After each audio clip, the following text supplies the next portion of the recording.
All right, we are live on Facebook. I'm John Mercer, president of Las Vegas Tri Club, and got Ted Gerard, ambassador for the Tri Club. Hey, Ted, how's it going?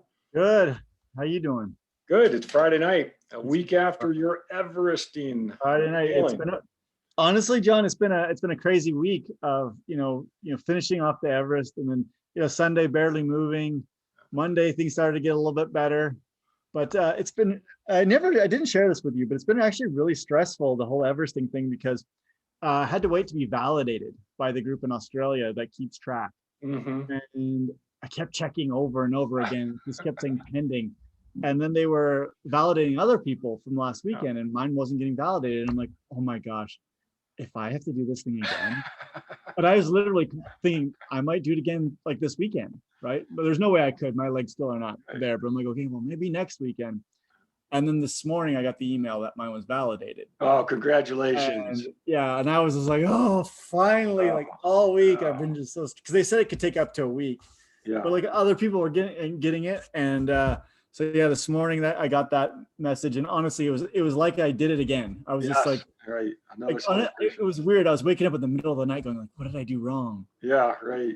I was back on Google Earth looking at the topography and figuring out like what went wrong. And it was honestly, it was really stressful because I'm like, I really don't want to do it again right now. Yeah, no, I can't imagine you would. So I do want to do it again though. I've decided.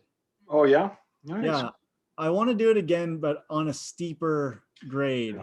Yeah. I posted on the Tri Club page today about the world record was also set last Saturday. That's right. Right. And the guy, it was like, was it 15% grade, 14? Yeah, 15% grade, but he only had a 7-minute uphill, which that's what I was thinking when I was doing it with you. I was like, I don't know if I did this, I think I would want to have maybe a 20-minute climb at most. Yeah. And the week before when I did the half or three quarter, 60% or whatever I ended up doing, I did 30 minutes up and 6 minutes down, and the turnaround was a lot better. Yeah.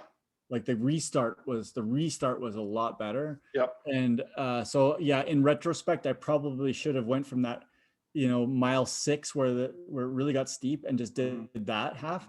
But then the tricky thing ultimately was looking at the altitude as well, right?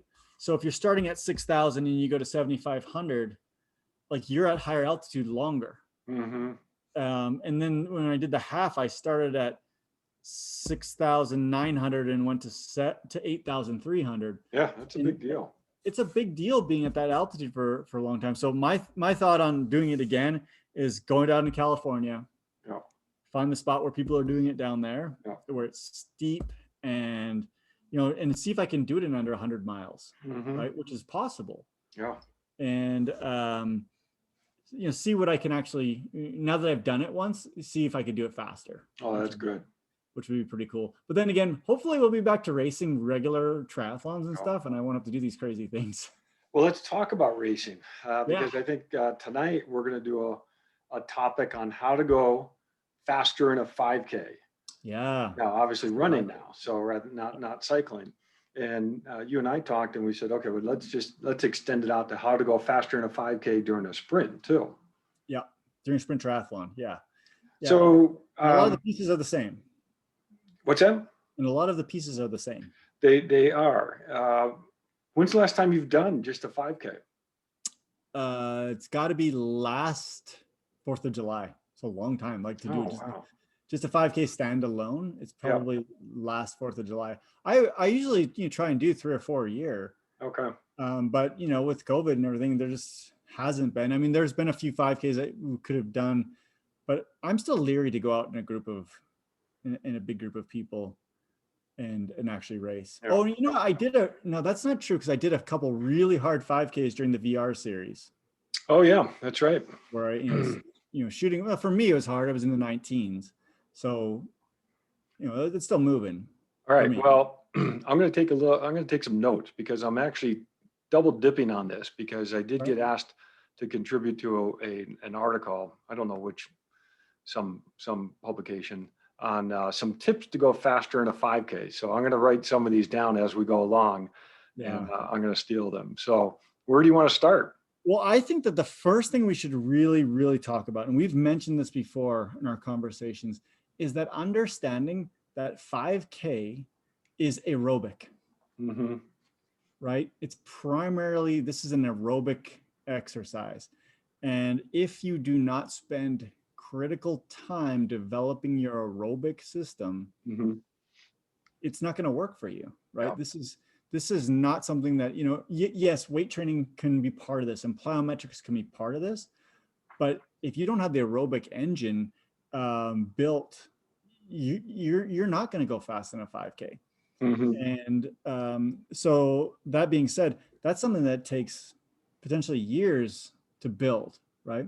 If you want to do it, if you want to truly do it well and do it fast, you'll always have that limiter if you don't have the aerobic engine. So one of the keys, I think, actually to being fast at a 5K, this is going to sound really weird, not really weird, but is to spend a lot of time on your bike. Oh, interesting. Yeah. Right? Yeah. Like build the aerobic engine over time where you can actually really build it, like, on your 2, 3, 4 hour bike rides. Yep. In the zone 2. And, I know when we talked with Dr. Barnes, we spent a lot of time talking about zone 2 and building the aerobic engine. And we've talked a little bit even about lactic acid clearance or lactate clearance and shifting where, the aerobic threshold is. So I think that that has to be the base of what we do. And all of the rest, I think, is honestly, it's icing on the cake. Okay, so let's talk about just briefly the whole high intensity, the polarized training part, because I think a lot of people get this wrong. But I think this really comes back to how to improve a 5K. Is you need that base. That's 80% of your effort in training should be really just working on base, low, easy stuff. And then the 20% is that high intensity part. And now you're trying to train that race pace. And you're trying to learn what that pace is like and even going above it. Yeah, but I think that honestly, John, if you really read into Dr. Seller's stuff on this, who came up with the polarized model, I think that 80-20 gets kind of misunderstood as far as like, well, is it 80% of my minutes training in a week, or is it 80% of my sessions? And really, when you look at it and you really read his stuff, it's 80% of the sessions. That's right, and which is not going to turn out to be 80% of the time, because your high intensity is going to be much shorter bursts. Yep. So, your high intensity might be 20 minutes for one session, right? Yep. And so I think that that's important, because I think people maybe will get trapped into that 80-20, thinking, okay, well, 20% of my time is at threshold or close to threshold, and that's too much. And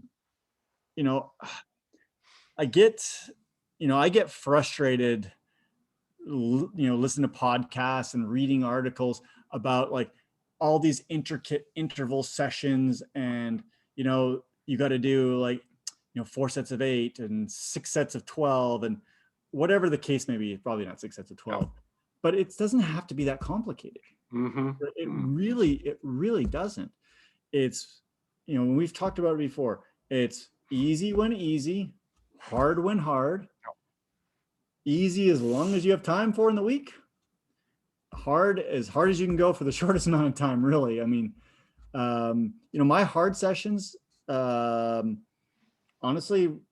in a given week, I bet you I'm less than 30 minutes of really hard, when you add it all together, of really hard work. And I think that that's the same for, doing a 5K or doing a half marathon.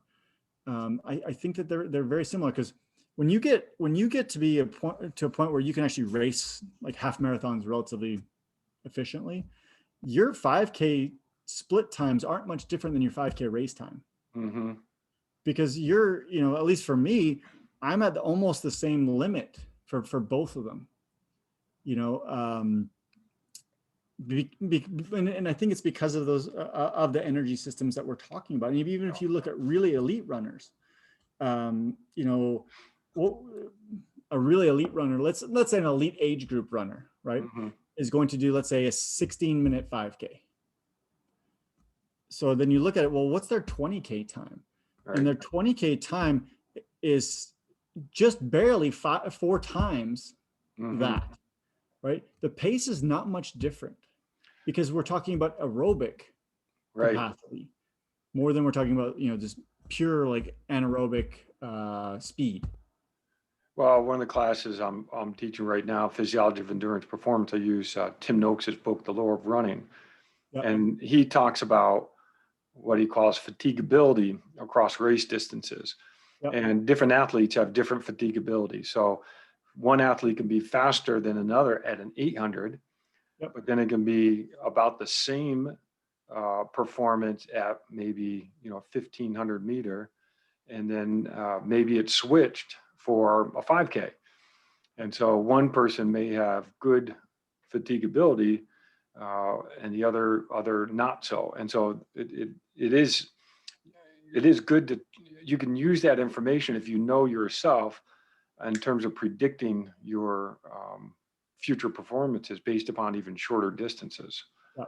So there's some great calculators on that. So you can look at the Jeff Daniels plot system that predicts your Garmin watch can predict your times. But if you look at it, there's not much degradation in most runners, especially when they become really good runners. And as we get older, in their pace, right? Yeah. So I'll give you an example, just purely from me, and that's the only numbers that I have because, you know, I don't do a lot of coaching or anything like that. But if I'm running a half marathon, I'm looking to be, let's say, 6:20 per mile. No, 6:30. Sorry, 6:30 per mile. Let's say. For my 5K, I'm looking at 6:20 per mile. Not much difference. Yeah. Right. And now if I was a 5K only runner and that's all I did, maybe I'd get down a little bit lower. Right. But there's just not that much difference. And so the training doesn't have to be, I don't think has to be that different. But I think, okay, so now I'm gonna throw my tip out. And I think this goes to exactly what you just said is if you want to get a faster 5K, you got to know your pacing technique. Yeah. And part of what we're talking about now is that you're able to pace a 5K the same as 21K or 10K, maybe just a little bit off. But for a 5K, I think that's where your experience in terms of how to run a 5K, that's where you could drop that time for a lot of people, you know, because you know, you got to figure out, are you going to go out fast and then try to hold on? Are you going to try to even pace it, or are you going to try to negative pace it? And something I did years and years ago, which was really great, was back in New York, participated in weekly 5K races in our local run club. And I said, okay, this is great. Every week I'm going to try a different strategy. I go out fast, go out slow, do whatever. And through that, you end up finding a strategy that really works for you. And what worked for you? Well, and for a 5K, I would try to negative split them. That ended up being the best way. But the trick is then taking out that first mile, because back then we didn't have Garmin watches. The only time you could you know figure out where you're at is, you know, your first mile and your second mile. That was it. And then you had to hold on and figure it out from there. But no, it really, the trick is really to figure out that threshold that you can run at for that first mile, and then to be able to negative split off of that. That worked for me to get my best 5K time. So I think knowing pacing is important. And when you're doing this 20% part of your training program, that's where you really try to figure out the different paces, what they feel like, how to run at that pace. So I think it is a lot of learning, not only just physiology. Yeah, you absolutely have to, right? And so yeah, during that 20%, maybe you do a mile at what you perceive as your race pace. Then you drop it back, relax a little bit, maybe 5-6 minutes, and then go another mile at your race pace, which you perceive. and then you do that again and again and again. Maybe you do it 3 or 4 times, and you tinker with it, right? And the truth is, if you can do 4 miles broken up at your race pace, you could do it all together for 3 miles. Yeah. Right? But a lot of it, honestly, you're right. It's tinkering around with that. What I don't suggest people do is go out and run as hard as you can for 5K in your training.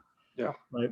I think that the stress on the system is pretty hard when you do that.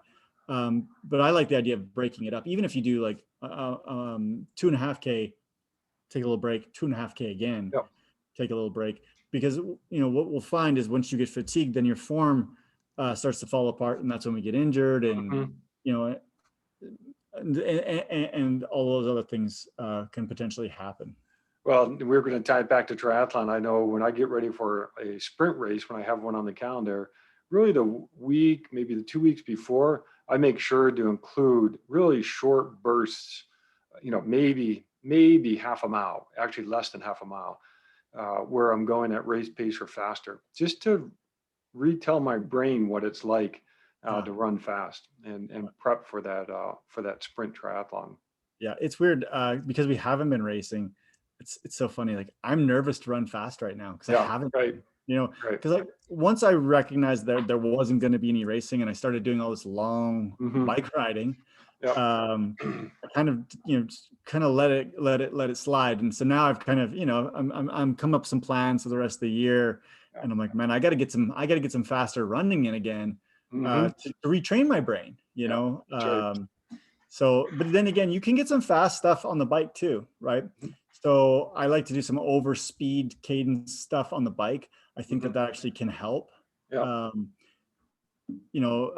other way you can do things, and this is one of my little tricks that I was doing for a while with my 5Ks, is doing some downhill running fast.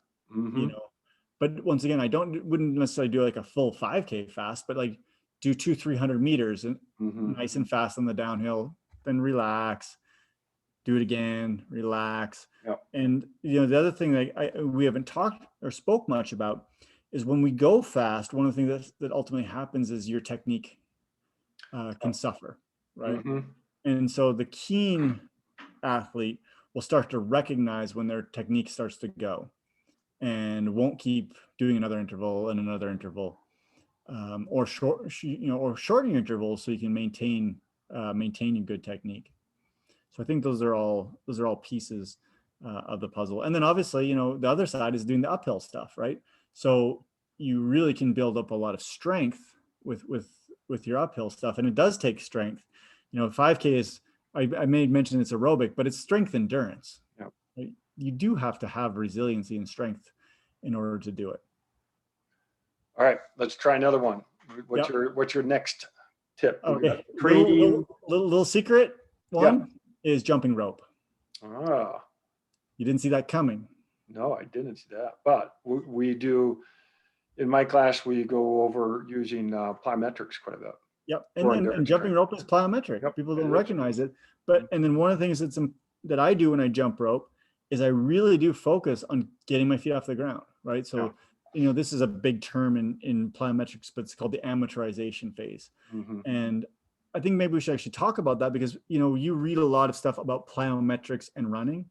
And plyometrics done right is very good for running. Most people that I see do plyometrics incorrectly. Plyometrics is not just jumping. Plyometrics, when done properly, is decreasing ground contact time is the key, right? So like if you're going to do, for example, box jumps, which are, when it was at the gym, I'd see a lot of people jumping up and down off boxes, but they're jumping down, they're spending so much time on the ground, and they're coming back up because they're trying to go too high. You're really trying to get off the ground as quick as you can, like slap, slap, slap, slap, slap. And that's that ultimately is the key. It's the time between an eccentric contraction and a concentric contraction and decreasing that, because that's ultimately what happens when we run. Like that's why I love jumping rope to do this, because it's quick, right? It forces you to get off the ground quickly. So that's one of my little things when I'm getting ready for speed races. No, I love it. And you're spot on with all that. And the jumping rope is great. And you got to work up to it too. You can't just go off Oh and yeah. do, even a minute of jumping rope. That's an eye opener in terms of how hard that is, again, as we get older. Now, so one of the things that I kind of learned is that, ultimately, if I can't jump rope for a minute, I'm not ready to run fast. Yeah, right. Like if you can't do that, like think about it, like jumping ropes still, and you're lifting your foot off the ground, like, an inch. Yeah. The forces applied on it, especially and you're landing with 2 feet at the same time, is so much less than running. Right. Right. So I love using jumping rope kind of to see where I'm at as a tool. And then once I can do pretty good, like do a minute, maybe 2 minutes jumping rope straight, then try and do 1 foot. How can you do 20 jumps on 1 foot, 20 jumps on the other foot? If you can't do those, maybe you're not ready to run fast either. Right. So I have like little check boxes, and I've used this when I've worked with athletes in the past, that have struggled with running injuries. And you can see, like, number one, can they balance on 1 foot? They can't balance on 1 foot. Well, then you have to start with that. Can they jump up and down on 1 foot? And then can they do it repetitively? And you have to build up to these things. Yes, we all can innately run, but runners get hurt a lot. And especially runners get hurt a lot when they try and run too much, too fast, too often. So we've actually done several research projects on plyometrics. And we've done some plyometrics on different surfaces, looking at the impact between the foot and the ground, because that is a risk of doing plyometrics, is that impact. But more recently, we've actually been doing plyometrics in the water, in shallow water, and looking at muscle activity while doing plyometrics in shallow water, because some people have done some researchers have done some training studies, and they've actually demonstrated that you can get a training response by doing plyometrics in the water. So we've actually set out to figure out where that training response is, and have been looking at muscle activity.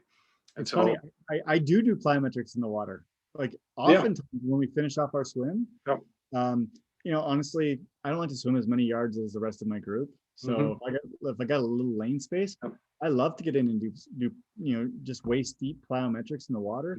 Basically, I'm skipping, jumping, but I'm really concentrating on getting the foot off the ground. That's one of the things that you can do in the water. You can actually get your foot off the ground even quicker. So I think that there's something to be said, something to be said for that. Yeah, no, and what we've seen is that you can elicit the same muscle activity in shallow water as you can on land. That's what we've seen so far, which speaks to, well, that should be a training stimulus, but you take away that impact. So I think there can be a lot of benefit, and a lot of us have pools. So it's not bad just to, like you said, in the shallow end of the swimming pool, just take some time and do some standing jumps and repetitive jumping. All right, next tip. Weight training. Weight training, okay. I think if you want to be truly fast, you have to do some weight training. Now, I am not the biggest proponent of just weight training to weight train. I think that there are specific things we can do. When we recognize that athletes have limitations. So most athletes have limitations on, especially runners have limitations on extension strength. So glute strength, and, we did a whole talk on glute activation. So I think if we can incorporate glute activation with some weight training, in particular, squats, deadlifts, I think are good if done well. I think that does play a role. But I will also tell you that I think for the triathlete, incorporating much weight training is difficult, right? John, I do know how many sessions you do a week, and you kind of know how many sessions I do a week. On a given week, the average like higher level age group triathlete probably does 10 to 12 sessions. So now you're going to say, well, let's do 3 strength training sessions as well. Right. And you full-time job, family, life, something's got to give. And so, I like to do weight training more during my off season. But let's just say this, if I was only racing 5Ks, I absolutely would be doing more weight training. Mm-hmm. Right? Because I do think that in triathletes in particular, we get a lot of that extension, like hip extension work on the bike. Mm-hmm. Right. So I know you're like me in that when you climb, you like to stand up. Yeah. And I think that actually is giving you some really good extension. Mm-hmm. Where if you're seated all the time on the bike, you probably don't get as much hip extension as you would like. So like I make it a point, like, to stand up quite often on the bike, but thinking of it like that's helping my run. Mm-hmm. And so I think that if you have the time, I think weight training would be good. And then I would also add into that I think that core stability and core work, especially if it's really directed at stabilization, Mm-hmm. not on just the ability to to flex your abs, Yeah. is really good. Actually, I just got a book. I haven't even took the plastic off of it, so it's like I literally just got this. It's still in the wrapper. Yeah, I just got it like this week, and I've been so busy, I haven't had a chance. Nice. Yeah, introducing the core, demystifying the body of an athlete, and I can't wait to break into it. And it's a very highly regarded book. So we'll see. My goal for the winter, another goal for the winter, I really want to work on my core. Yep. And so I do think that plays a big role in not as much, John, for speed, but this kind of leads into the next thing, is like, how do you become fast in running? Is you have to run consistently and you can't get injured. Right. Right. All right. Now, hold on. Before you switch gears, let me talk a little bit about the research in this area. This is a really interesting area of research, and this pendulum on the research end has gone back and forth. So I would say the research is actually elusive in terms of quantifying the influence of strength training on endurance performance. And it's hard to actually research this topic, because if you're taking an endurance athlete, do you sacrifice training sessions for endurance, the runs, the bikes, the swims, do you replace those with strength training, or do you add to it? And then once you incorporate some strength training, then it's what kind of routine? What's your work rest ratio? How many sets? So it's a really difficult topic to research. But the anecdotes and the practical knowledge is all high-end athletes are doing strength training, and I think there is some science behind it, but you have to find that balance between the right amount of strength training and the right amount of endurance. And I'm hearing people starting to talk about sacrificing even some run mileage and doing strength to minimize, and this is where you're going, minimize the risk of injury due to running, and still, use that aerobic base from biking and swimming and some work on the strength training. And then maybe you don't need to do as many miles and run the risk of getting hurt. Yeah, I'm of the belief that you should, in triathlon in particular, you should run the least amount of miles possible to make your goals. That's the goal, isn't it? I love running. One of my favorite things to do, honestly, is wake up, sun's coming up, go for a run. Like, I really, really enjoy it. Mm-hmm. But I still think that it's the most dangerous out of the things that we do, as far as the potential for for injury. And once again, if I can build my aerobic base other ways, I think it's probably for the best. Well, Tim O'Donnell, second place Ironman last year. Yep. And he just did running in the water for the last, I don't know, how long was it? Was it 8 weeks, 10 weeks? I think it's 8 to 10 weeks, something like that. It was a long period of time, but he obviously had the running experience. And so that knowledge of how to run is there.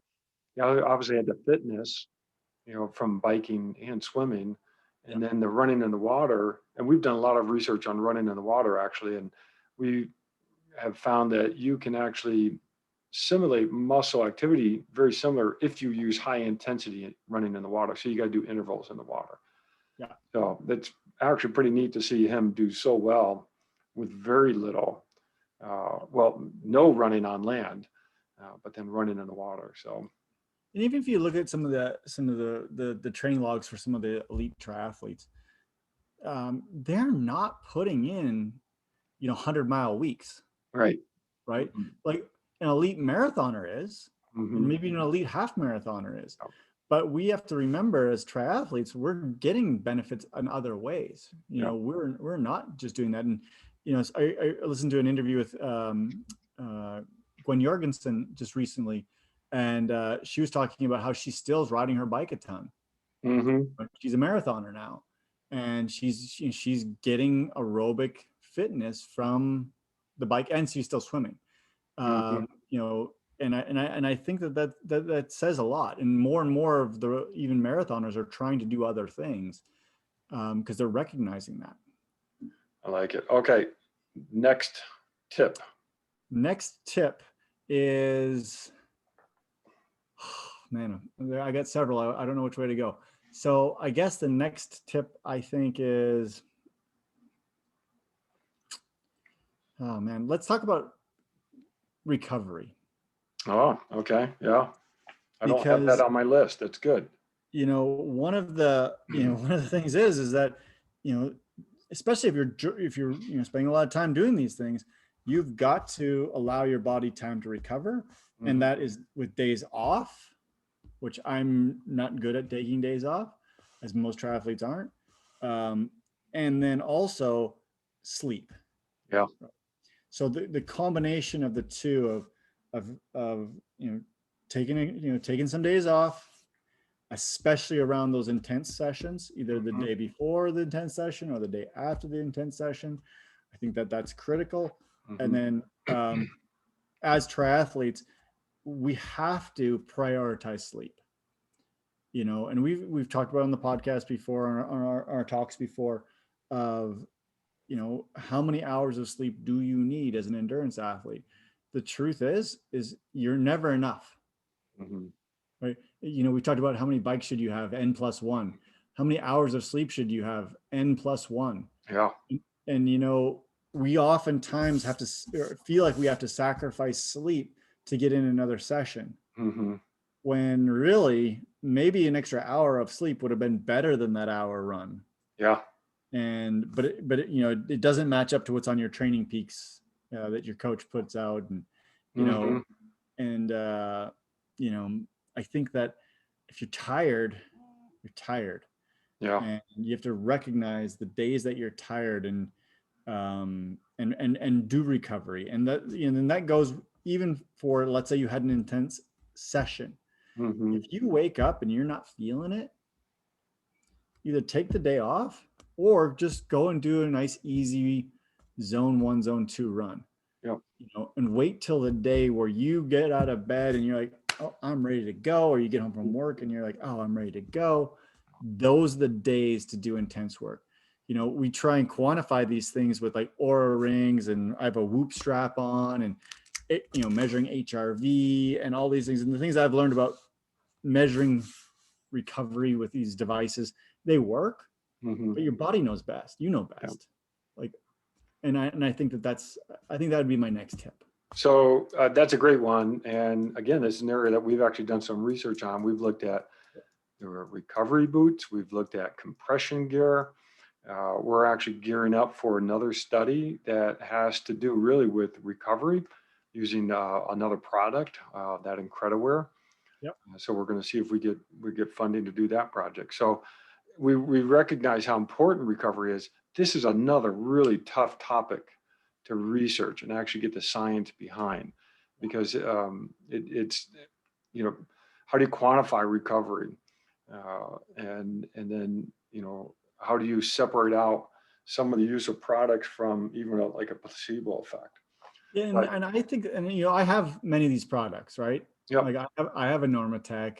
I've got foam rollers. I've got vibrating foam rollers. Yep. I've got Theraguns. I've got everything. Like, because I'm a junkie. Mm-hmm. But it's also my business as far as in athletic training. We teach this stuff and I utilize it. But I will tell you, I think most of it is, once again, it's icing. Mm-hmm. If you don't take time to actually recover, like rest, those things, I'm thinking like 5%, maybe they can enhance your recovery. Right. I also think, for example, like the recovery boots / compression gear, Yep. Or not even compression gear, but pneumatic compression devices. Yep. One of the things that they do is they put you in a parasympathetic state of mind, because I almost always fall asleep when I'm in mine. Yeah, right. Force you to stop. It makes you sit still for 2 hours or however long you have, right. Because I'm like everybody else here. I have a life, just so if I go for a 4-hour bike ride on a Sunday, I still got lots of things. I got to go to Costco and pick up some stuff, and then the dishwasher breaks and I got to deal with that, and I still have all the other life things. But if I put the boots on, I'm not moving. That's right. And how often do we actually see in endurance athletes, you take a couple hours a week and just not move? That's not sleeping. I'm saying, like, we're always doing stuff. Yeah. Because I think, like, because of our lifestyle of work and training, we're kind of always behind the 8 ball of the list of other things we have to do. And so we don't actually recover. And that's actually one of the biggest differences when you look at it. And this is even in the research. You look at the difference between a professional triathlete and an age group triathlete. The professional triathlete has time to recover. That's right. Oh, it's huge. And actually a lot of people, the Garmin watch will track your sleep, and it's okay, but I do think it's good for people to look at the data that you get, and maybe you can start picking up some patterns on what might be happening with your sleep, because that is a good indicator even of overtraining, that if you can't sleep, you are probably going into an overtrained state, and that is an injury waiting to happen at that point. It's a good indicator that your cortisol levels are too high at night. And no, it's for sure. Like, as I was preparing for my Everest thing, I knew I was getting close because I wasn't sleeping. Yeah, right. Well, I think we're going to do a podcast with one of our sleep experts, or maybe not sleep expert, but someone who understands circadian rhythms. And I think that'll be fun. Okay, let's go on to another topic. Another tip. Okay. So my next tip is going to maybe lead into something else we're going to talk about. Is honestly, it's some of it is about your shoes. All right. So let's call this equipment. Yeah. This is an equipment tip. All right. So we're going to talk about shoes. I like it. So if you want to run fast, there are shoes that actually can help you run a little faster. Yep. So forever we had like racing flats, right? So you're going to do a 5K, you got to bring out your racing shoes to go faster. And there is good evidence out there that shoes make a difference. And one of the things I will say is that before we kind of get into this, we're going to talk a little bit about a research paper today. Shoes make a difference for each individual person. And it's very individual how much different a shoe can make for you.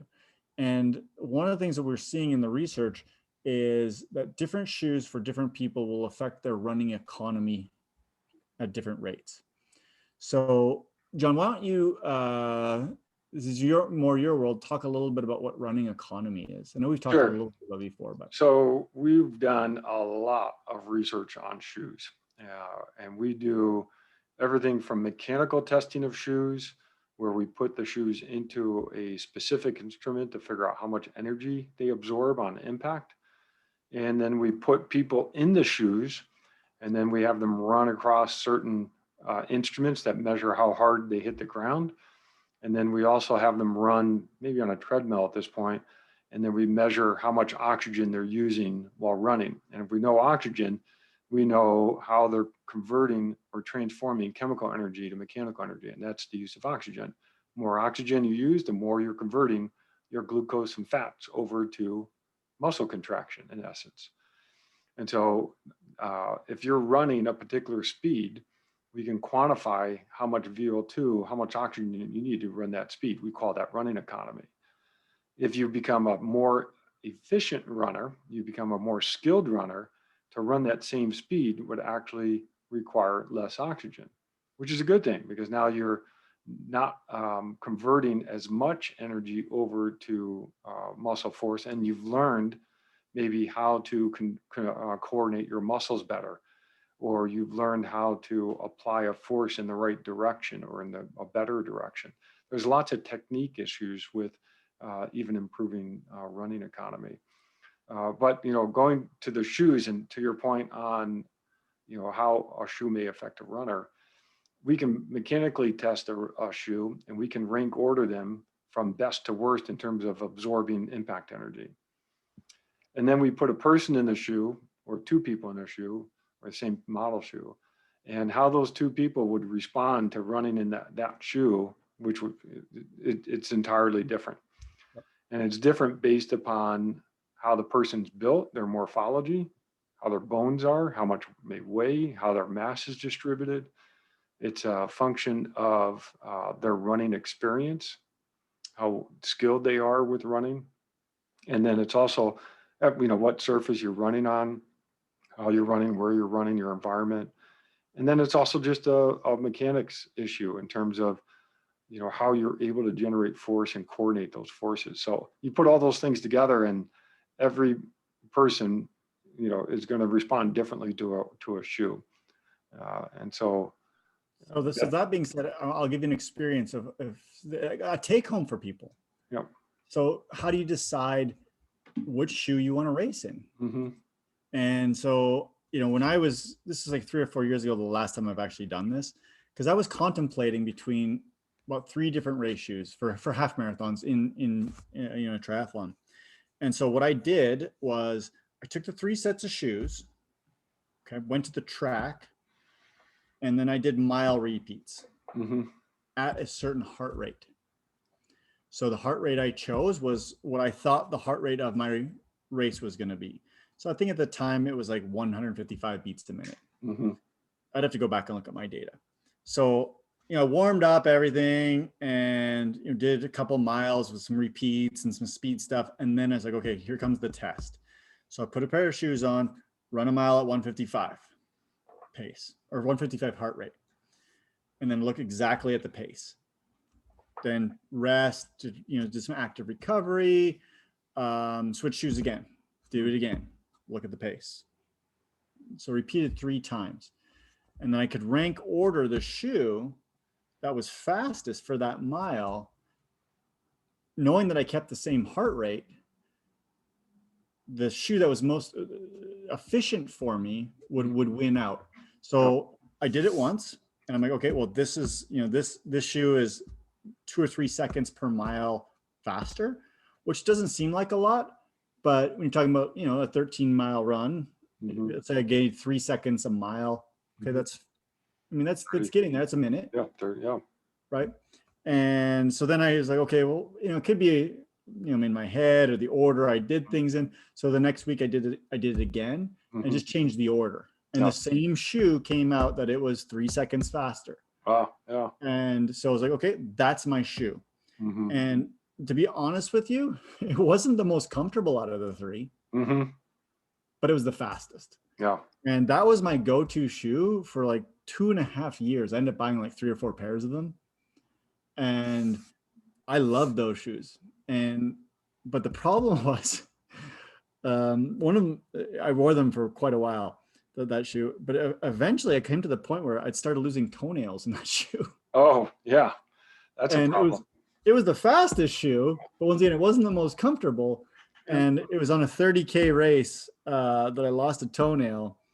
And I was like, man, that's not good. And then I'd race again a couple of weeks later in another longer race, and I lost a toenail on the other foot. Oh. And I was like, okay, those shoes done. Something's going on. So they were faster, but it became a problem with my toenails. All right. And so anyways, I would do something like that again if I and I'll tell you, that's actually brilliant. And interestingly, the way that the research studies are done, we'll talk about one here, are not following that model, but that model that you did is really important. And actually, we're getting ready, when we can start doing research again, this is one of the studies that we actually want to do, is exactly as you described. Let people try different shoes and see how fast they run. The model that we use in research is we control velocity. Right. We have someone run a set velocity, and then we change the shoes. And then we look at either the mechanics or we look at the physiology in terms of VO2. And we say, oh, look, for running the same speed, maybe you use less VO2 for one pair of shoes. Yeah. Well, and that's the research I read about this. And they were doing this with very elite runners to figure out the exact shoe and the densities of foam. That's the 4%. Yeah, that's the 4% study, right? But and I actually have access to a physiology lab that could do this. But I was like, well, I could do the freeway, But here's the problem with that model is they've matched the speed between the two shoe conditions, so there's no change in performance. Right, exactly. The hypothesis is always that, oh, well, if I run the same speed and it's 4% better economy, maybe that means I can run 4% faster. Yeah. That's the piece that's actually missing in terms of an experimental design. So that's why your little experiment is brilliant. Yeah. So that's just a little bit of advice. So let's, I'm going to share my screen and just show this article that's kind of talking about this stuff. And Ian up at BYU, great guy, great researcher on running and running shoes as well. And he's the lead author on this paper. And he and I have had many good conversations about running and running shoes. And we actually had a neat conversation even about extreme cushioning shoes when they first started coming out. And he's a very good runner as well. He is, yeah. So I think I'm still. I think I got to do. Yeah. Okay, go ahead. So as you bring that up, this paper is looking at the Nike 4% shoe and then comparing and contrasting it against two other types of shoes. The other one is the Adidas Boost and the Nike Zoom Streak. So, and they've mentioned the brand. So, and this paper was not funded by either of these shoe companies. So that's always nice to see. So where do you want to start? So, I mean, I guess we could start with what you just said. Like, this is what they did was they in a nutshell, took the three shoes, put 19 different people in them, had them run at constant velocity. And the first thing they did was measure running economy. Yep. And, just to determine, which shoe, was the most economical for these 19 people. The first thing I'd like to tell you, though, is to be in the study, you had to run under a 32-minute 10K. That was pretty good. It's really fast. That's quite the criteria right there. Yeah, I actually don't think there's, I mean, I don't want to downplay anybody. I don't think there's 19 people in Las Vegas that can run under a 32-minute 10K. No, that's pretty fast. That's pretty fast. What was their test speed? Did you see that? The test speed was 16 kilometers an hour. Right, so 4.4 meters per second, which works out to a 37-minute 10K. Yeah. Which 37:52. Yeah. Which is a reasonable time. Yeah, right. Still really fast, though. I mean, it is. Yeah. I think my PR is like 38. And I think, when reading this type of research, it's always good to look at what test speed they're using. Yeah. And in this case, they're using almost a 38-minute, 37:52 10K pace. Yeah. So ultimately what they found was that the Vaporfly shoe in general was the most economical. But in two of the subjects, there was no difference. Yeah, go down to that plot where they have all the. This one. Yeah, that's a good plot, and that's a tough plot to actually interpret in the beginning. If I zoom it a little bit, will that help? Do you want me to go through this, or? Yeah, you can go through it. All right. So what they did here, each dot represents a runner. So each dot is an individual subject. And there's green dots and blue dots. There's 19 blue dots and there's 19 green dots. So those are the subjects running in the different shoes. So they don't have the subject. We don't know which subjects matches with each color, but those are all individual runners. Then what they did is, and you can see at the bottom, AB to VP. That's the comparison of the running economy during the running in the Adidas Boost to the Vaporfly. Yeah, the 4%. The 4% is the main shoe that they're looking at. So in essence, they just took a difference, or they took a percent difference. And so those blue dots represent a percent increase of VO2. Now, here's what's really interesting. All those blue dots, except for one, maybe two, are all positive. So that's indicating that everyone who put on the 4% shoe, in essence, other than those two runners, had an improvement in running economy. Yep. So then they did the same thing for the other shoe, which was the Zoom Streak. Zoom Streak, yeah. And that's the green dots. So now they took a percent difference in VO2 for running in the Zoom Streak versus the 4% shoes. And again, almost all those dots, well, all those dots are in the positive region. Yeah. One is close to zero, but all of them are positive. And so that, again, indicates that no one got worse running in the 4% shoes. That's interesting. But then those straight lines in the middle, that represents the average response.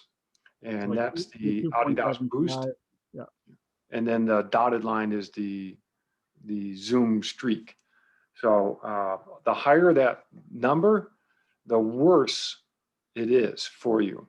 So the Adidas Boost means that if you ran in that, you used about 3% more oxygen to run that same speed than if you're running in the 4%.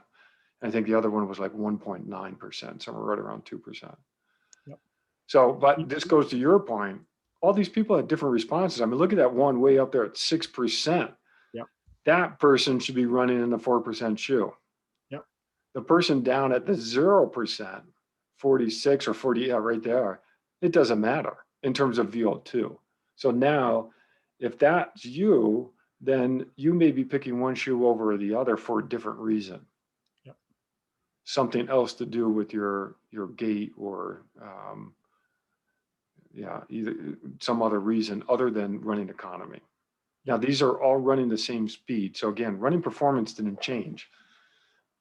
But the hypothesis is, the thought is that you would run faster in the 4% shoes because you are not using as much oxygen. You know, and John, just at that, just to put some context into this, this was, did it end up being a 2:30 something marathon? Oh, wait, what was that? The time for the marathon at this pace. Oh yeah, I think it was 1:38. Yeah, if you take the 2.8% and then you convert that over to 2.8% faster speed, okay, that's the idea. Then it would turn out to be an improvement in your marathon time of I think it was 1:38 is what they were doing, what they said. But I'm saying, what was around the time of the marathon at that pace, at 4.4? Well, second. They said it somewhere, but what it would hit me was when I read this, it was like, that's faster than pro triathletes are running the marathon. Yeah, a 4.4 marathon would be 40K. That'd be 44 times 4. So I think it was like 2:30. Yeah. So once again, you have to put all research into the context with which we were talking about. Is that this is, if we're talking about an Ironman or even a half Ironman, even pro triathletes aren't running this speed, or they're barely at this speed. The winners of the race are at this speed. Right. So, and why I wanted to mention that is, the last race I did in Miami last November, I want to say half of the people were wearing these Vaporflies. Mm-hmm. And, I think we all know the story of how I injured myself and I'm running with one arm. Mm-hmm. I'm running with one arm, passing people wearing Vaporflies that are running, they're running 10-minute miles. Mm-hmm. And I'm like, do you really think you're gaining, or are you potentially even losing? Mm-hmm. And we don't, once again, because the research is not done on people running that slow. No. Right? It's done on people running very fast. And my theory thought might be that the extra cushioning at that point that these people are getting might actually be a negative, but we don't know. All right. Right. And I mean, that's a study that needs to be done. And that's not out there. Especially fatigued off of the bike. Mm-hmm. Right? Like, I think that would be a really great study to look at, what is the impact of a Nike Vaporfly Alpha next to whatever they're on now. Mm-hmm. When you're fatigued, the back half of a half Ironman or an Ironman, and you're running 10, 11-minute mile, Mm-hmm. Is it actually potentially hurting you? Because one of the benefits, and you read this, is the amount of decreased plantar flexion. Right.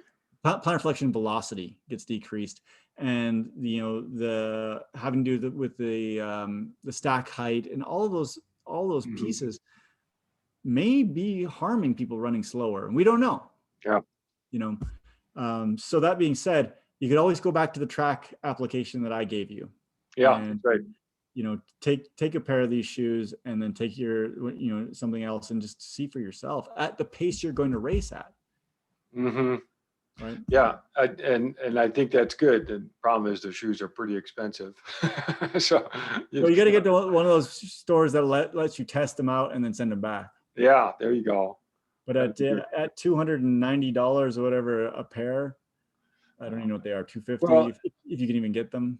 And this is the thing that I think we need to keep talking about with research is we do need to pay attention to how some of these studies were done, or the type of people that were in this study.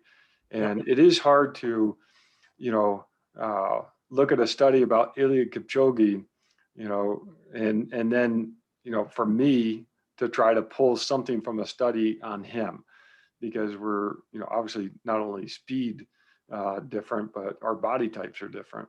Yeah. And I think that's important here. Like you mentioned, this is a group of 32 sub 32 10K runners, and they're running a 37:52 pace for 10K. So that's a really easy run for them. That's the other thing. Yeah, these guys were not they made mention of it several times. They weren't even close to their threshold. No. And so that's very different than if I'm trying to, I can't get to 38 right now, but if I'm trying to get, under 40 or even under 42, I'm at a very different effort level than what these folks are. And so it's important, but I think that's something that we want to start doing in this video podcast, is start bringing that information to everybody, but then giving it some context. So I like your test that you did. That's really great. Yeah. I got to do it again. I kind of forgot about it until I started reading some of this stuff to prepare for tonight. I'm like, it's been a long time since I did that. Yeah. And I'm in a couple of different pairs of shoes right now that on one pair in particular, I think is really quite fast. Yeah. Just because when I'm out running, it just seems easier, and I'm just looking at my heart rate and my pace, and I'm pretty happy with that. And then I put a different shoe on, and it appears like my heart rate is higher at the same pace. Mm-hmm. But I haven't actually done the track test, and I need to go out and do that. Well, in this paper, they also talked about weight of the shoe. They did not actually compare the weight between shoes. But this is something to keep in mind, that the weight of the shoe does negatively influence running economy. Yeah. And we're actually doing some work on this right now in terms of what happens when your shoes get wet. Yeah, exactly. We've talked a lot about this. Yeah. Yeah. How much does the weight of the shoe change? So if you're running and you're running through the sprinklers or whatever it is, or, I think about Ironman Maryland years and years ago, where they're running through basically a flooded area. My shoes are soaked halfway through a half Ironman because I'm throwing water all over myself all the time. And I try hard not to get my feet wet, but it happens. Yep. And so one of the things with the Vaporflies in particular is the upper doesn't hold water. Mm-hmm. Right. It's not it's almost like a plasticky material. Yeah. So I think that actually might be beneficial. Yeah. That's right. Rather than cloth. And I think that, like, if I'm trying to run a 5K fast, I'm going to try to have the lightest shoes that are still runnable for me. I can't wear racing flats anymore. I just can't tolerate no cushion on my feet at this point. Just age wears you down. But the lighter the shoe, the less negative influence it will have on your running economy. So I think that's a good tip. Yeah, for sure. All right, we are getting close here. So we may need to go rapid fire on a few more tips here. Okay. Well, rapid fire tip number one, and we've talked about this before, is know your course. I got that on mine as well. Yeah, you got to know your course. Get out and walk it, especially a 5K. Yep. Know if you got a little incline, a little decline. Yep. That's important to have a mental game. Yep. Know where your mile marks are or your kilometer marks are. Yep. I think that's important. No, I've got that. That is really critical, especially in a 5K when you're trying to possibly just shave seconds off. You really need to know how to run the tangents, where the hills are. And we haven't talked ever about running the tangents. No, we haven't. The simplest way is run the shortest distance possible. Oh. I love it when I'm in big races and I see people running the long way around a corner. I'm like, what are you doing? Yeah. Like, run the shortest distance possible always. Something I learned really when I started racing is like, it makes a difference. Yep. You gain 10 meters here, 10 meters there, 10 meters there. Next thing you know, you got an extra 100 meters. Yeah. Well, at these speeds, 100 meters is 20 seconds. Yep. No, that's good. Okay, rapid fire. And then, can I add one other thing, John, to that? If you are just out there in an Ironman or half Ironman, and you're just, you're walking and you're just looking to finish, and you're chit-chatting with your friends, don't walk the tangents. Oh. Because I'm running the tangents. That's right. Right. Take the long way around the corner if you don't care.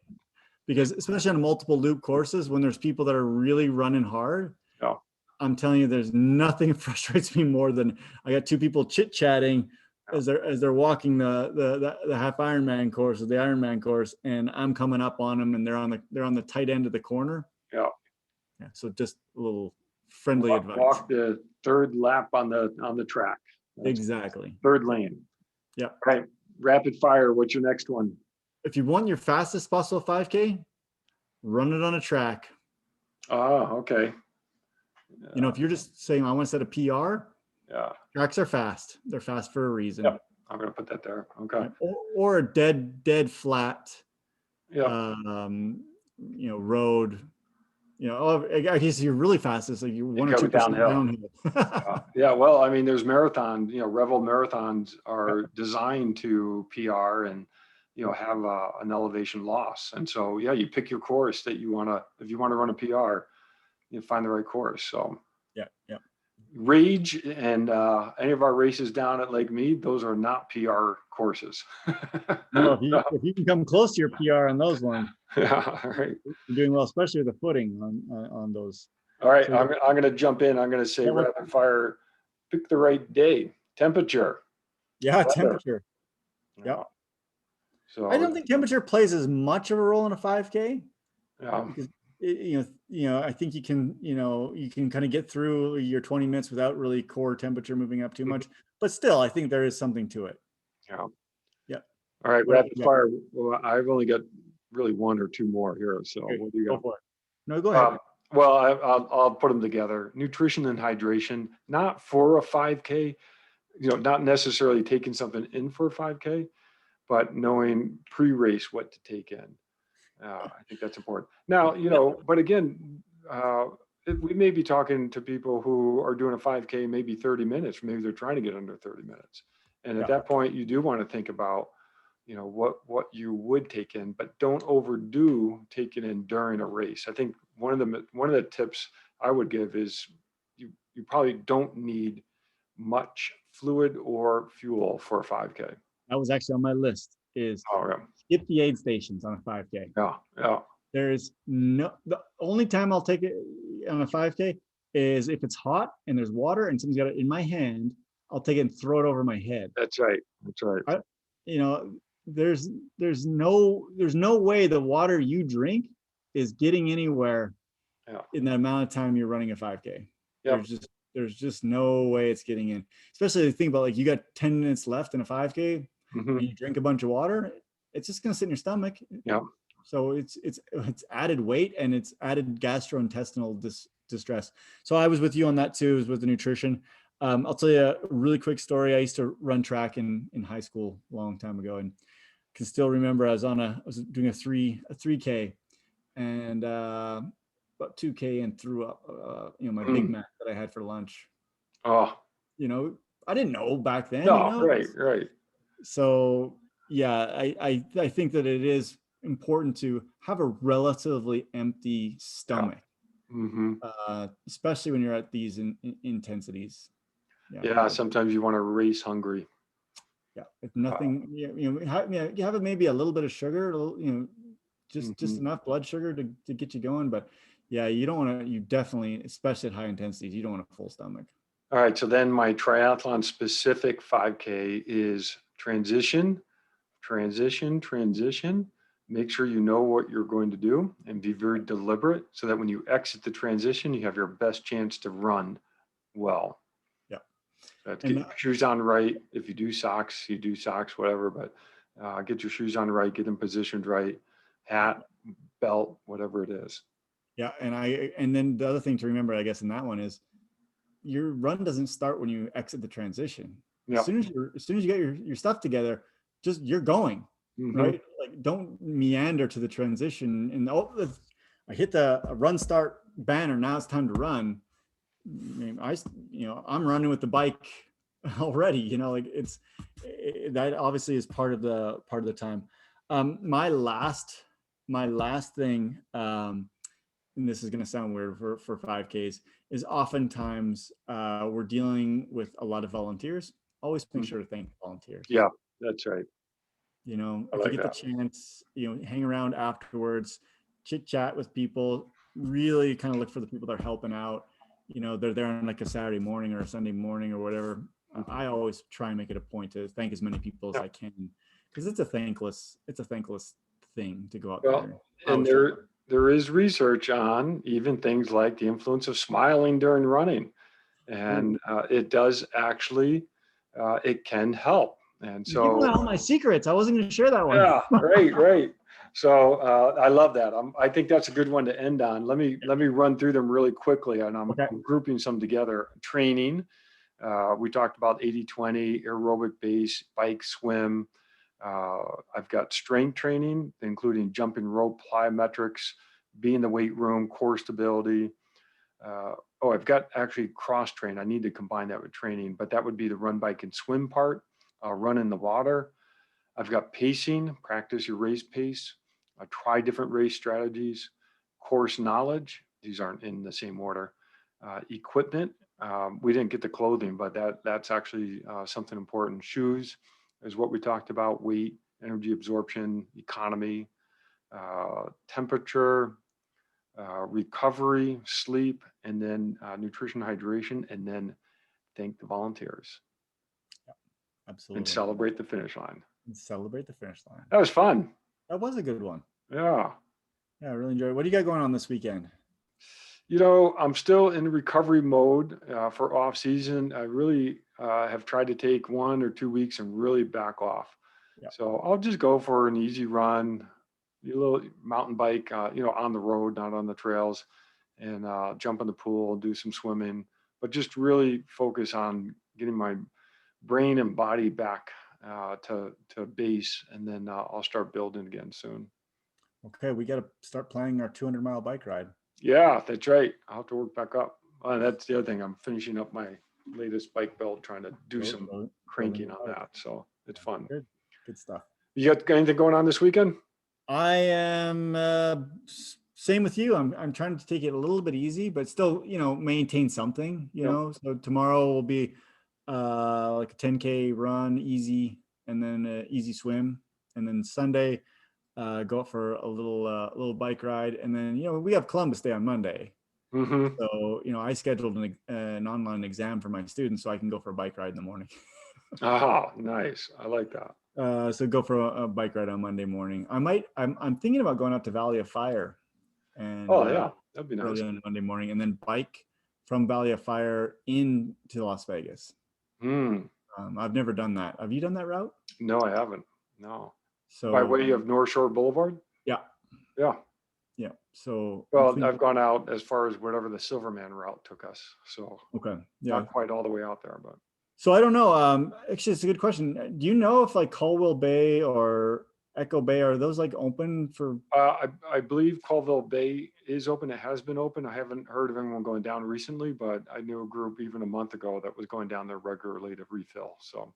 Okay, yeah, because that's honestly, that's the critical thing is Yeah. like, can you actually get water somewhere Supplies. along the route? I guess worst case scenario, you put your bottle in the lake and you just. Ugh. Hey, that's worst case scenario. When That's you're right. thirsty, when you're thirsty, you'll drink about anything. So Take your inReach and shoot me a message via your satellite phone. I'll run some water out to you. okay, need help. Hey, Yeah, good talking. that was a great chat tonight. I hope everybody enjoyed it. If you guys have questions, throw them up in the chat and on the Facebook page, and we'll see if we can't get to them. And like you said, in the next couple of weeks, we're going to have the circadian rhythm researcher come on, and then yeah, we're working on some other projects for this. So this is going to be good. Awesome. Hey, have a good weekend. Yeah, you too. Bye-bye. All right.